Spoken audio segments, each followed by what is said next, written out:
So finally छुट्टी हमारा हो चुका है स्टार्ट और ये है अपना बैग। राइट नाउ अभी मैं हूँ आसनसोल, एक्सप्लोर कर रहा हूँ आसनसोल को, थोड़ा थोड़ा कट मार के आया हूँ। एक आरपीएफ का था, उससे मैंने बोला कि इधर घूमने की जगह बताओ, बोला इधर से निकल जाओ। हालांकि ये अनऑथराइज्ड रास्ता है लेकिन आप जा सकते हो क्योंकि आप डिपार्टमेंट वाले हो। यहाँ पर एक मॉल है, ये देखो पीछे। बस मैं वीसी मॉल में घुसने वाला हूँ और देखता हूँ। हालांकि मुझे ये सब वीडियो बनाना है, ऐसे पब्लिक में थोड़ा हेजिटेशन महसूस होता है। हेलो दोस्तों, तो फाइनली मैं अपने घर पे पहुँच चुका हूँ और बैठा हूँ अपनी पुरानी जगह जहाँ पर हम अपने दोस्तों के साथ नौकरी से पहले अक्सर बैठा करते थे। तो ये आते हैं अपने मेन मुद्दे पे कि मेरा छुट्टी कैसे सैंक्शन हुआ और कितनी प्रॉब्लम्स आई। भाई इस बार की छुट्टी जो थी ना, मुझे नहीं लगता कि इससे ज़्यादा मुश्किल मुझे कभी होगा भी, जितनी मुश्किल मुझे इस बार छुट्टी लेने में हुआ। लिसन, क्या हुआ, सबसे पहले मुझे छुट्टी जाना था। मैं ये बहुत पहले से प्लान कर चुका था क्योंकि मुझे 15 अगस्त की परेड नहीं करनी थी। भाई 15 अगस्त की जो परेड होती है ना, 26 जनवरी की परेड, 15 अगस्त की, इसमें क्या होता है, और एक राइजिंग डे की, जिस दिन सीएसएफ का इंडक्शन हुआ था उस दिन को हम राइजिंग डे के तौर पे मनाते हैं, तो उसमें भी परेड होती है। तो इस बार जो 15 अगस्त की परेड थी, इसमें होता क्या है एक्चुअली में, इसमें होता है 1 तारीख से आपको परेड में भेजना चालू कर देगा। ठीक है, अगर आप ए शिफ्ट में ड्यूटी करते हो या फिर सी शिफ्ट में ड्यूटी करते हो, तो आपको क्या करता है कि ए शिफ्ट वाला 1 बजे आएगा, 5 बजे से, और खाना खाएगा, 1 घंटा रेस्ट करेगा, फिर आपको जाना पड़ेगा हेडक्वार्टर, राइफल इशू करो। राइफल इशू करने के बाद तुरंत से भाग जाओ परेड ग्राउंड और 6 बजे तक परेड करो। फिर 6 बजे परेड करने के बाद फिर वापस आओ 6:30 बजे अपने कमरे पे। वहाँ पर अपना जो भी उस टाइम में जो भी अपना काम करना है करो और फिर आराम करो। ये रूटीन 15 दिन तक फॉलो होता है।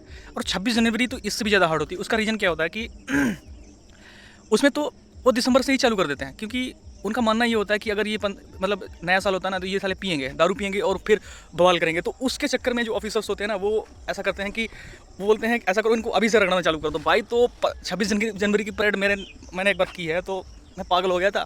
इसलिए मैं उस डर के कारण ये छुट्टी शेड्यूल किया।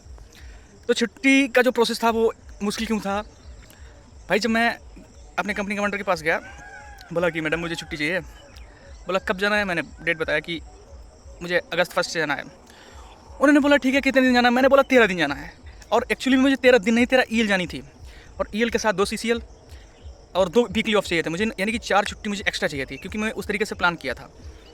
अब मैं 13 दिन तो बोल दिया, तो उसने क्या बोला कि मैडम की गलती नहीं थी, उन्होंने बोला कि 15 अगस्त से पहले ज्वाइन कर लोगे। तो मैं उस टाइम पैनिक था क्योंकि मैं कुछ समझ नहीं पाया। मैं बोला हाँ ज्वाइन कर लूँगा।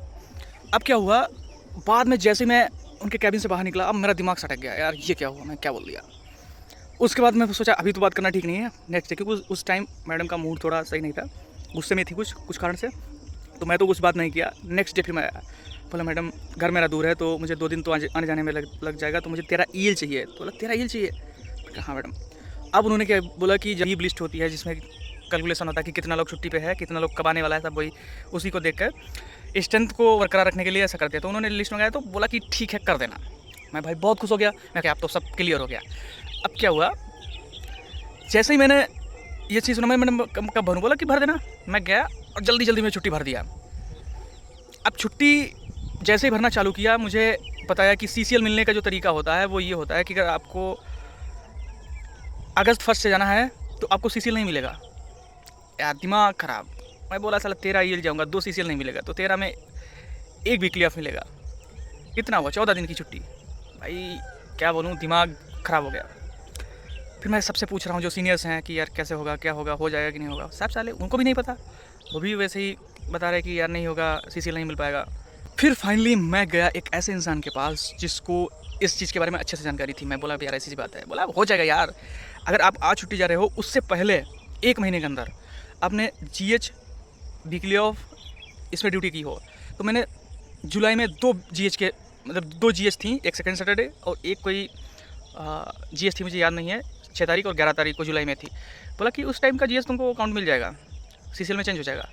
अब मैं सीसीएल का मिलने का एक तरीका भी बताता हूँ। सीसीएल मिलने का मतलब ये होता है कि अगर आपको आज छुट्टी जाना है तो आज से पहले 1 महीने के अंदर आपने जीएच के दिन ड्यूटी की हो, और वो जीएच आपकी सीसीएल में कन्वर्ट होती है। अगर आज से पहले 1 महीने के अंदर आपने कोई जीएच के दिन ड्यूटी नहीं की है तो आपको सीसीएल नहीं मिलेगा। सीसीएल जितनी बार आप छुट्टी जाओगे उतनी बार सीसीएल मिलेगा, बशर्ते आपने उस डेट से, जिस डेट को आप घर जा रहे हो उससे 1 महीने पहले कम से कम 2 जीएच के दिन ड्यूटी की हो। क्लियर। अब आते हैं छुट्टी भरने के। छुट्टी भरने बैठा तो मेरा जो एप्लीकेशन था, जो अपना CSF का एप्लीकेशन होता है, उसमें मैं बैठा और नेट स्लो था, तो बहुत स्लो स्लो चल रहा था। मतलब काम हो जाता था, बाद में पता चलता था कि हाँ मैंने इस चीज़ को प्रोसेस कर दिया है। मैं छुट्टी भर रहा हूँ, पूरा भर दिया और प्रोसेस कर दिया। लेकिन छुट्टी का एक रीज़न लिखना पड़ता है कि आखिर क्यों तुम छुट्टी जा रहे हो। जैसे मैंने रीज़न डाला, वो ऑटोमेटिक बाय डिफ़ॉल्ट हो गया डोमेस्टिक प्रॉब्लम। डोमेस्टिक प्रॉब्लम एक इतना कॉमन रीज़न होता है जो कि अधिकारी देख के चिढ़ जाता है कि साला डोमेस्टिक प्रॉब्लम, डोमेस्टिक प्रॉब्लम। अब जैसे ही मैं देखा कि डोमेस्टिक प्रॉब्लम भर गया है, अब मेरा दिमाग और ख़राब, क्योंकि कैंसिलेशन अब तो चेंज नहीं हो सकता। अब छुट्टी कैंसिल करनी पड़ेगी, कैंसिल रिक्वेस्ट भेजो, फिर उसके बाद वो कंपनी कमांडर के पास जाएगी, फिर वो एक्सेप्ट करेगी, फिर से तुम दोबारा छुट्टी भर सकते हो। अब क्या हुआ, छुट्टी मैं फिर गया मैडम के पास, मैडम एक्चुअली मैं ये प्रॉब्लम हुआ है। बोला ठीक है कैंसिल कर देना, मैं एक्सेप्ट कर लूँगी। मैं गया, कैंसिल किया, नहीं एक्सेप्ट किया। अगले दिन फिर मिला, मैडम छुट्टी वैसा ठीक है मैं कर दूँगी। उस दिन उन्होंने कैंसिल किया, मैं छुट्टी फिर भर दिया, सब सही कर दिया, छुट्टी अच्छे से भर गई, कोई दिक्कत नहीं। दूसरे दिन कंपनी कमांडर चेंज हो गया। भाई क्या बोलूँ, जैसे ही दूसरे दिन कंपनी कमांडर चेंज हुआ, अब मैं सोचूँ अथॉरिटी चेंज करूँ क्या, क्या साला समझ नहीं आ रहा है। अथॉरिटी चेंज किया। एक्चुअली में वो कंपनी कमांडर जो दूसरा आया था, वो छुट्टी लेने के लिए आया था, क्योंकि उसके घर में कुछ प्रॉब्लम थी, वो छुट्टी लेने के लिए आया था।